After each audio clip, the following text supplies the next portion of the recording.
Le 22 novembre dernier se sont ouvertes des négociations sur les régimes complémentaires, ARCO et AGIRC, au nom du fait que ces régimes vont arriver en fin de réserve plutôt que prévu à cause de la crise.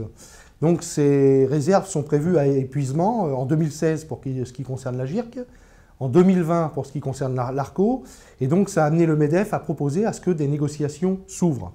La CGT n'était pas favorable à l'ouverture de ces négociations pour une raison assez simple, c'est que suite à la conférence sociale des 9 et 10 juillet dernier, des travaux sont en cours à la fois par le Haut Conseil au financement de la protection sociale, par le COR, le Conseil d'orientation des retraites, et par une commission ad hoc qui va être mise en place par le ministère de Marisol Touraine, qui doivent travailler pour alimenter une concertation qui va s'ouvrir avec les organisations syndicales dès le mois de mars 2013. Donc il y aura une remise à plat de tout ce qui concerne la retraite, régime général et régime complémentaire. Donc nous étions, nous, pour attendre ces travaux de façon à engager cette négociation.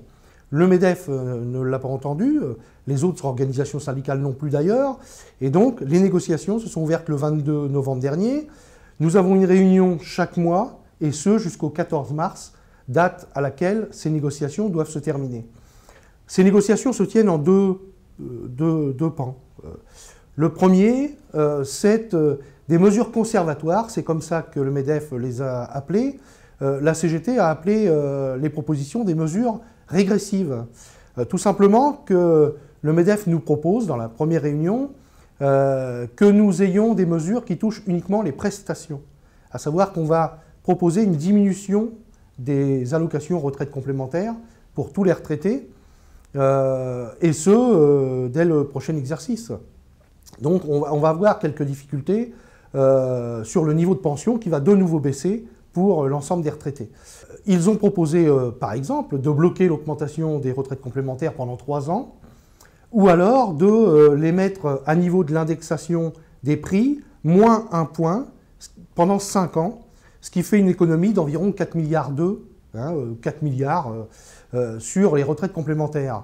Au même titre qu'ils ont proposé qu'il y ait une revue à la baisse des pensions de réversion, notamment de passer la pension de réversion de 55 à 60 ans et de 60% à 54%, ce qui fait une baisse considérable du niveau des pensions. Donc voilà le type de mesure que propose le MEDEF dans un premier temps.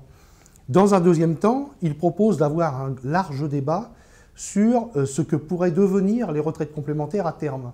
Et là, nous voyons bien que ce qu'il vise comme objectif, c'est de préparer la concertation de 2013 et donc d'anticiper les mesures qui seront actées dans le régime général de 2013, et notamment, par exemple, un nouveau report de l'âge de départ en retraite, ce qui est bien entendu inacceptable pour la CGT. Donc nous l'avons combattu, et c'est la raison pour laquelle nous proposons le 13 décembre une large mobilisation dans tout le pays, avec notamment des rassemblements devant les MEDEF dans les territoires, de façon à peser sur ces négociations.